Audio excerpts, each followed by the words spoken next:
दोस्तों इस वक्त पूरी दुनिया में सियासी भूचाल आया है और ये कैसे किस तरह ये सारी चीज़ों को लेकर बड़ी डिटेल्स के साथ इस वीडियो में बात करने वाले हैं, लेकिन वो भी शॉर्ट टाइम में।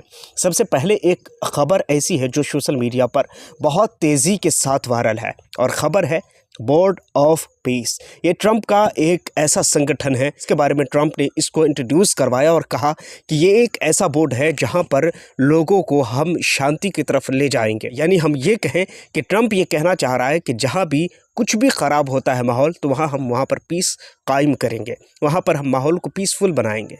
लेकिन आइए इन तमाम चीज़ों को समझते हैं।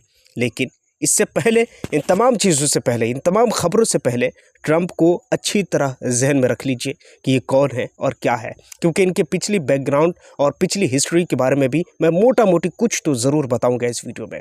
सबसे पहली खबर तो ये है दोस्तों कि मोबाइल स्क्रीन पर है, Trump withdraws invitation to Canadian PM Carney to join board of peace. सोचिए, ये हिंदुस्तान टाइम्स की रिपोर्ट है। इसमें बताया गया है कि ट्रंप ने अपना वो इन्विटेशन जो कैनेडियन पीएम को भेजा था वो वापस ले रहा है। अब उसे कोई ज़रूरत नहीं है इसमें शामिल होने की। बता दें आपको कि जब ये इन्विटेशन भेजा गया था तो कई देशों ने इसमें बढ़ चढ़ करके हिस्सा लिया था। तकरीबन 40 से 50 देशों को ये इन्विटेशन भेजा गया था, जिनमें से 30 से 35 देशों ने हिस्सा लिया है, जिनमें पाकिस्तान मुख्य रूप से देखा जा रहा है। इजराइल के भी मंत्री पहुँचे, बेंजामिन नेतन्याहू। उसके बाद कई ऐसे मुल्क हैं, कई ऐसे देश हैं जिनके प्रधानमंत्री या प्राइम मिनिस्टर वहां पहुंच करके और पीस ऑफ बोर्ड यानी बोर्ड ऑफ पीस में उन्होंने हिस्सा लिया है। अब ये सारी कहानी समझने से पहले मैं आपको थोड़ा सा ये बताना चाहता हूं कि इस बोर्ड का असल मकसद क्या होने वाला है, इन केस रियलिटी क्या है। आप ये समझिए। सबसे पहले ट्रंप को ये ज़रूरत क्यों आन पड़ी।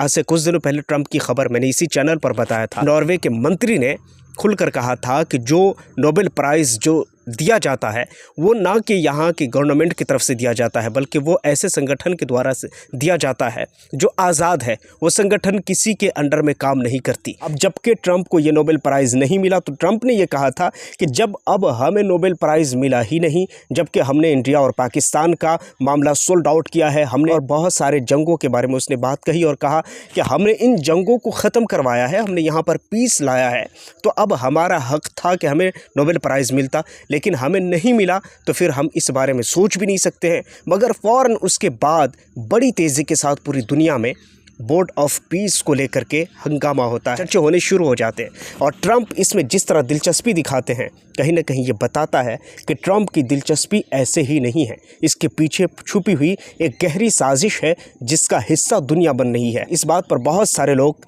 ऑब्जेक्शन करेंगे, लेकिन इससे पहले कि आप कोई ऑब्जेक्शन करें, अब सुन लीजिए।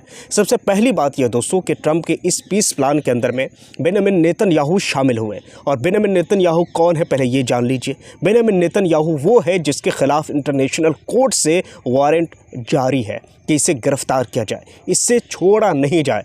क्यों नहीं छोड़ा जाए? क्योंकि जो गज़ा में हुआ था वो हमने और आपने अच्छे से देखा। छोटे छोटे मासूम बच्चों के साथ, हॉस्पिटल के साथ, कॉलेज के साथ, वहाँ जो रिफ्यूजीज़ है उनके कैंपों के साथ क्या हुआ है बताने की ज़रूरत नहीं। अच्छे से मैंने इन तमाम चीज़ों का एक्सप्लेनेशन किया है इसी चैनल पर। आप जाकर पिछली जो वीडियो है वो आप ज़रूर देख सकते हैं।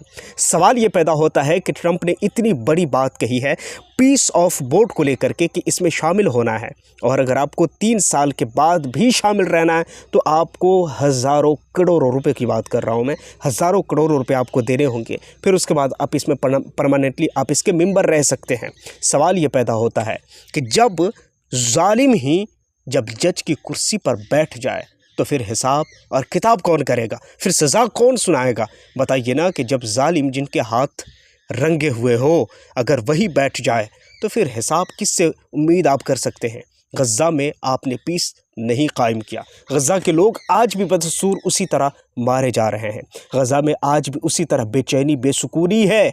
लेकिन इन तमाम चीज़ों के बाद भी आप पीस ऑफ बोर्ड बनाते हैं और उसमें बेंजामिन नेतन्याहू को शामिल करते हैं। उसी के साथ पाकिस्तान के प्रधानमंत्री शहबाज शरीफ भी शामिल हुए हैं। आसिम मुनीर के सामने ये दस्तखत किया गया है कि हम हमास को जब तक ख़त्म नहीं कर देंगे, जब तक कि हम बाहर नहीं निकलेंगे, और इसका मकसद भी यही है। आप सोचिए कि गज़ा को लेकर के, जबकि आपको बताया जाता है कि जबकि ट्रंप ने जो स्पीच दिया उस स्पीच में कहीं भी उसने गज़ा का ज़िक्र नहीं किया है, याद रहे गज़ा का ज़िक्र नहीं किया है। लेकिन हाँ, अभी जबकि मैं वीडियो शूट कर रहा हूँ, अब अगर इसके बाद उसने अगर कोई बात कही हो गज़ा को लेकर, वो एक अलग बात है। लेकिन जब मैं ये वीडियो शूट कर रहा हूँ, गज़ा के बारे में कोई बात ट्रंप ने नहीं की है। अब सवाल ये पैदा होता है कि क्या ये लोग गज़ा को, गज़ा वासियों को क्या करेंगे, इनके साथ क्या होगा। हालांकि इतना तो मैं ज़रूर कह सकता हूँ कि अरब का पूरा बागडोर ट्रंप के हाथों में अरबियों ने दे दिया है। साथ में पाकिस्तान की बात करें तो पाकिस्तान की सरकार ने बढ़ चढ़ करके इस बोर्ड ऑफ पीस में हिस्सा लिया है। इन तमाम चीज़ों के बाद मैं एक चीज़ ज़रूर कहना चाहूँगा कि जब जुल्म करने वाले ही अगर इंसाफ की कुर्सी पर बैठ जाए तो फिर इंसाफ का तकाज़ा किसी से नहीं किया जा सकता है। खैर, वीडियो में पहली बार चैनल को सब्सक्राइब ज़रूर कर लीजिए, बेल आइकन को प्रेस कर लीजिए। अपना बहुत सारा ख्याल रखिए। मिलता हूँ किसी और वीडियो टॉपिक के साथ, जब तक के लिए थैंक यू फॉर वॉचिंग।